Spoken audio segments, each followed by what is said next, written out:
修沟渠6条。 Di episode sebelumnya, diceritakan setelah Tabib Li dan Fang berhasil menguak misteri Menara Kebahagiaan dan mendapatkan serangga api tank betina, mereka justru mendapatkan masalah lain di mana Tabib Li dan Fang dituduh sebagai penyusup karena ketahuan masuk ke area privasi istana, yang membuat api tank betina di tangan Tabib Li terpaksa diserahkan kepada pemimpin Departemen Pengawasan untuk diamankan. Beruntung mereka berhasil kabur melarikan diri setelah mendapat bantuan dari si putri. Namun tidak dengan api tank betina yang justru jatuh ke tangan San Gudao setelah dia bersama antek-anteknya menjebak pemimpin Departemen Pengawasan masuk ke dalam perangkapnya. Mengetahui hal itu, akhirnya Tabib Li pun memutuskan untuk berpisah dengan Fang sembari mencari cara menghadapi ancaman dari seniornya. Sementara Fang kembali menemui ibunya untuk menyelamatkan mereka yang kemungkinan saat ini ditangkap oleh pihak istana.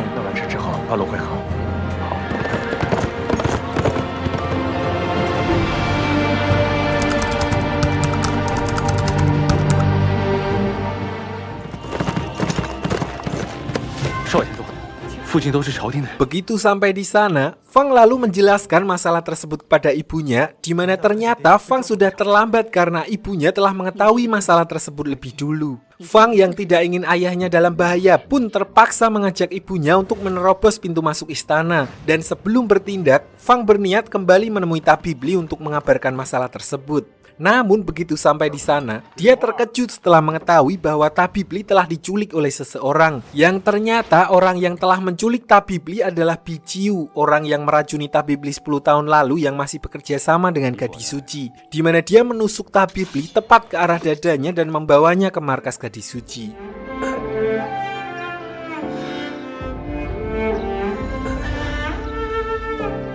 Fang yang khawatir tentang keselamatan Tabib Li pun lalu berusaha mencari bantuan dengan meminta Sekte Shigu untuk membantunya mencari keberadaan Tabib Li. Di mana di sini dia tidak ragu lagi langsung mengatakan identitas asli Tabib Li, yaitu Xiang Yi, mantan pemimpin sekte mereka. Untuk membuat mereka percaya, di sini Fang lalu menunjukkan teknik Jiangzu yang hanya dikuasai oleh Xiang Yi. Tidak hanya itu, dia juga menjelaskan alasannya menyelamatkan Tabib Li adalah karena hanya Tabib Li lah satu-satunya orang yang mampu menghentikan San Gudao yang saat ini membawa api tank betina. Karena seperti diketahui, jika saatnya tiba, San Gudao akan menggunakan api tank tersebut untuk mengendalikan seseorang, dan jika orang itu adalah kaisar, maka seluruh negara akan dikuasainya. 他真的还活着。就算真的是李相夷， Meskipun telah diperkuat berbagai bukti untuk meyakinkan bahwa Tabib Li adalah Xiang Yi, tetapi Xiao Xijin sebagai ketua Sekte Shigu sekarang justru mengatakan kalau Tabib Li bukan lagi urusan Sekte Shigu. Sampai akhirnya Xiao Mian, kekasihnya Xiang Yi dulu, muncul untuk merebut plakat ketua Sekte Shigu dari Xiao Xijin dan menyatakan dengan lantang kepada seluruh anggota Sekte Shigu untuk mencari keberadaan Tabib Li sampai ketemu apapun resikonya. 传四顾门门主谕令，商讨抗衡万圣道大计。谨遵门主谕令。谨遵门主谕令。 Sementara itu di sisi lain, diperlihatkan Tabib Li yang saat ini ditahan oleh pihak dari gadis suci dalam kondisi lemas dan sakit-sakitan, di mana di sini racun teh hijau sudah mengambil penglihatannya dan membuatnya buta. Di sini San Gudao dan gadis suci juga datang untuk menjenguk sekaligus menghinanya yang telah kalah dalam segala hal, di mana gadis suci juga memberitahu kalau Fei Seng telah berada di tangannya. Dan itulah alasan mengapa Fei Seng tidak pernah muncul. Tanpa mereka sadari, semua itu merupakan strategi Tabib Li untuk mencari kelemahan seniornya, karena ternyata selama ini dia berusaha memulihkan lukanya, mengembalikan tenaga dalamnya dan menunggu waktu yang pas untuk memberikan serangan balik. 咱们走着。前刺猬的时候，这眼壁下可真是脱层皮啊！ Setelah beberapa hari, di sini Tabib Li juga mendapat info dari salah satu penjaga kalau gadis suci telah memutus senadi tangan dan kaki Fei Seng dan merantainya di dalam kamarnya. Di mana Tabib Li yang sudah memulihkan sedikit kekuatannya dan mendapat penglihatannya kembali langsung membuat rencana untuk mencuri kunci penjara dari para penjaga di sana. 我呢，要去救一位老朋友。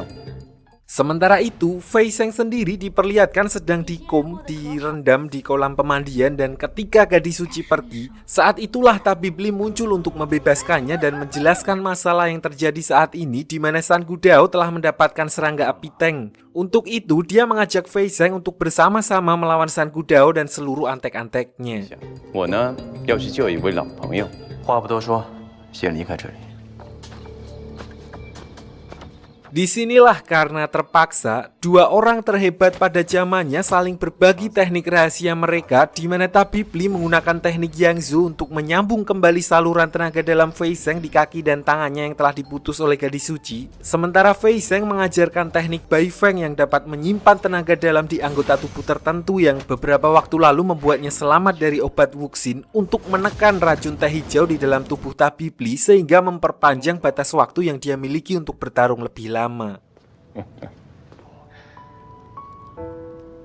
Semenjak saat itu, tabib Li dan Fei Zheng yang awalnya rival abadi kini menjadi teman seperjuangan untuk bersama-sama melawan San Gudao dan antek-anteknya. Dari kisah barusan, kita bisa mengutip sebuah kata motivasi dari Purwodarminto, tetangga saya, yang berbunyi memiliki masa lalu kelam tidak akan selamanya berakhir dengan keburukan. Begitu juga dengan rivalitas yang tidak akan selamanya menjadi musuh. Dalam hal apapun, kedewasaan akan mengubah seseorang untuk menjadi lebih baik.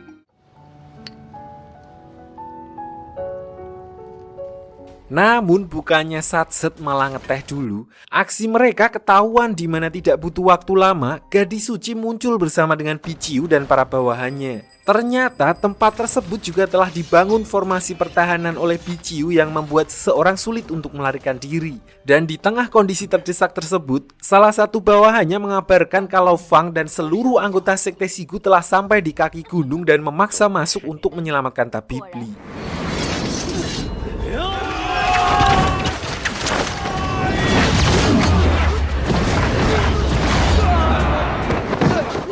Di sini diperlihatkan kekuatan Fei Zheng yang dapat dengan mudah memukul mundur semua musuhnya hanya dengan sekali sabetan. Namun gadis suci pun langsung mengaktifkan formasi pertahanannya yang membuat Fei Zheng terkurung di dalam dinding baja dan memaksa tabib Li melawan gadis suci sendirian. Sementara itu di bawah sempat muncul pertanyaan karena Fang dan para anggota sekte Shigu dapat dengan mudah mengatasi mekanisme pertahanan yang dibuat oleh Pichiu, di mana akhirnya mereka langsung berhasil menerobos formasi pertahanan dan menghabisi semua musuh yang menghadangnya. Dia pun langsung bergegas menyusul tabib Li, lalu menghancurkan mekanisme formasi pertahanan gadis suci dan mengeluarkan Fei Zheng dari dinding baja, di mana Fei Zheng yang sudah tidak tahan dengan kelakuan gadis suci pun lalu menghabisinya saat itu juga.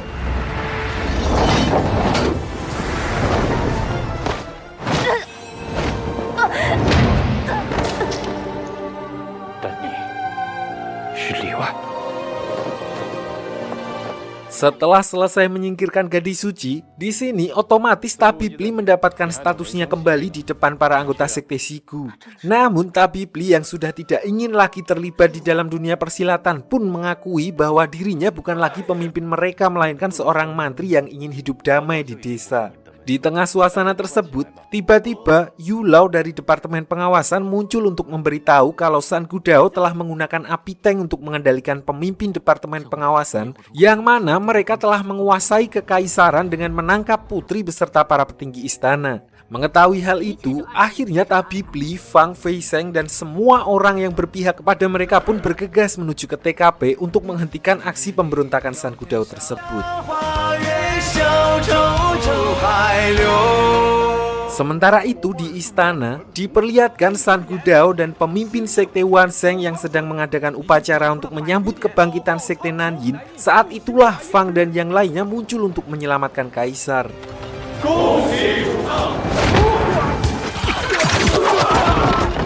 Di tengah geger-geden tersebut, Fang lalu membagi tugas di mana ibunya dan anggota sekte Shigu melawan prajurit sekte Wansheng, sementara dirinya mencari keberadaan api Teng betina di mana dia harus menghadapi 3 pendekar suci yang menjaganya.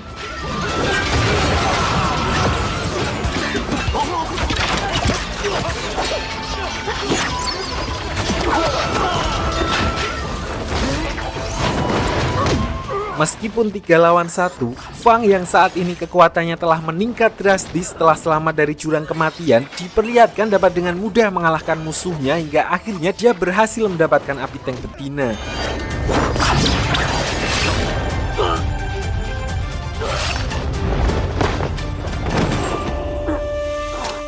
Sampai di sini, berdasarkan catatan yang ditemukan oleh Tabibli saat berada di markas gadis suci, seharusnya mereka dapat dengan mudah memites serangga tersebut atau membunuhnya dengan hit atau pestisida apapun. Namun, hal itu tidak akan menonaktifkan serangga api tank yang sudah ditanam ke manusia, dan dia tetap akan menjadi boneka hidup selamanya. Satu-satunya cara untuk membatalkan teknik api tank adalah dengan meneteskan darah orang yang pertama kali mengaktifkan serangga tank betina, yang tidak lain adalah keturunan putri Nanyin, yaitu San Gudao, yang berarti juga darah Fang seharusnya juga bisa. Namun ketika Fang meneteskan darahnya ke tubuh serangga tersebut, dia dibuat heran ketika serangga api tank betina itu tidak bereaksi apapun.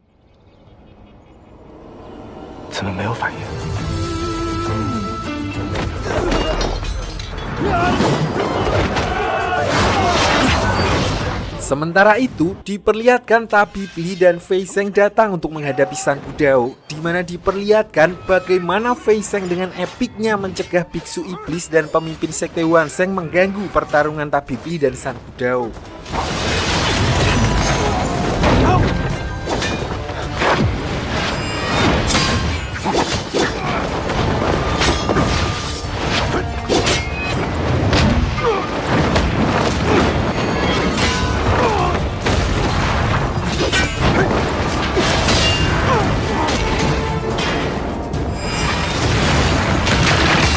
Di sisi lain, walaupun Tabibli terkena racun teh hijau, namun setelah mempelajari teknik Bai Feng dari Fei Zheng, dia tetap berhasil mengungguli perlawanan San Gudao yang telah mendapatkan kekuatan dari gurunya, di mana bahkan Tabibli menyerangnya dari segala arah dan tidak sedikit pun memberi ruang pada seniornya untuk melakukan serangan balik.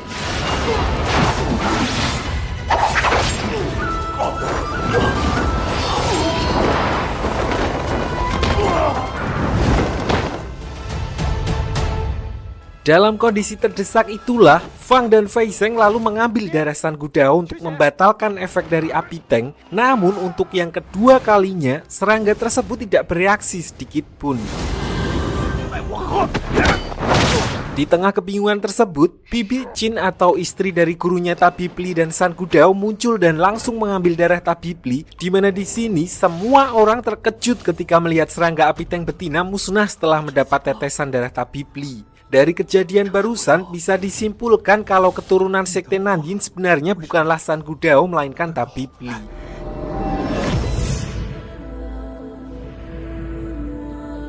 Disinilah Bibi Qin lalu menceritakan kejadian sesungguhnya, di mana ternyata Musan atau gurunya Tabibli mengangkatnya dan San Gudao sebagai murid bukan tanpa alasan. Dulu semasa muda, Bibi Qin dan Musan berteman baik dan pernah berhutang budi kepada ayahnya Tabibli. Tapi karena zaman dahulu keturunan sekte Nanyin dianggap sekte sesat, sehingga para keturunannya yang tidak tahu apapun mengenai masalah tersebut pun juga terkena imbas dari dosa orang tua, di mana ayah dan ibu Tabibli diburu dan dihabisi oleh orang-orang yang memusuhi sekte Nanyin. Awalnya Tabibli juga mempunyai kakak yang seumuran dengan San Gudao dan mereka bertiga berteman baik.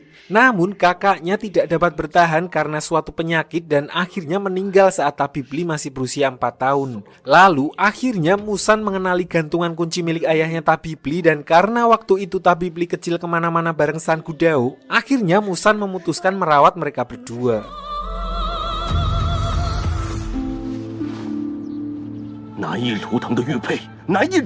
Sadar kalau dirinya memang bukan siapa-siapa dan setelah 10 tahun bermimpi kalau dia adalah keturunan penguasa era sebelumnya, San Gudao yang harus menerima kenyataan pahit barusan tentu saja tidak terima, dan untuk yang terakhir kalinya Tabibli lalu menghancurkan semua ilmu bela diri San Gudao yang akhirnya juga membuatnya innalillahi di tempat.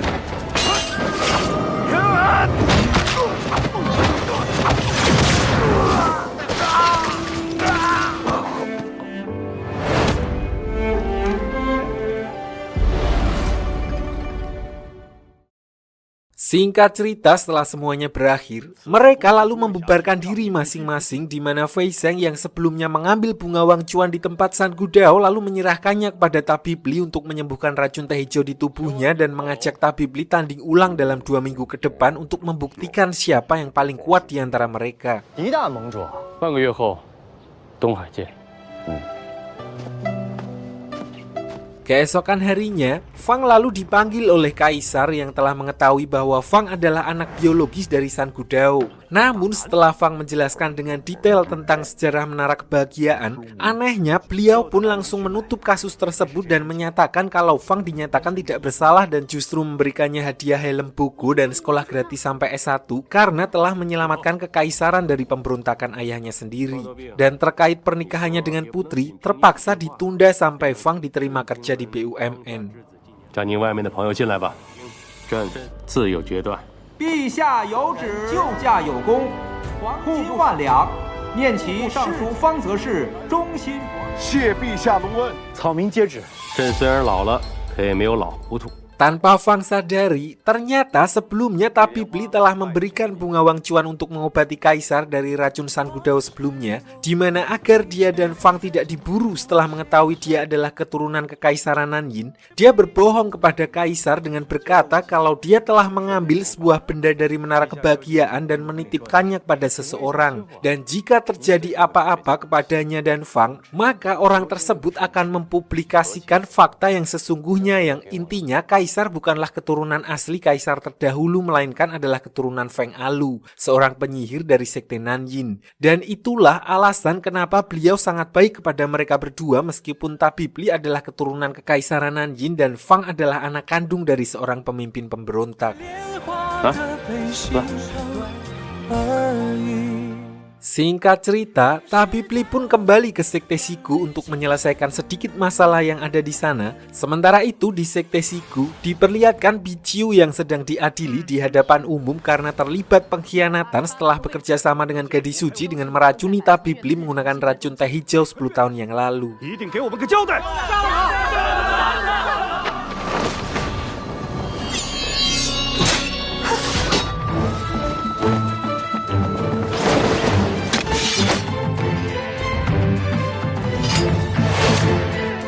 Di tengah momen tersebut, tiba-tiba tabib Li muncul mengenakan pakaian kebesarannya sewaktu masih aktif menjadi pemimpin sekte Sigu, di mana tentu saja kemunculannya itu membuat semua anggota sekte Sigu sangat antusias menyambut kembali kedatangannya.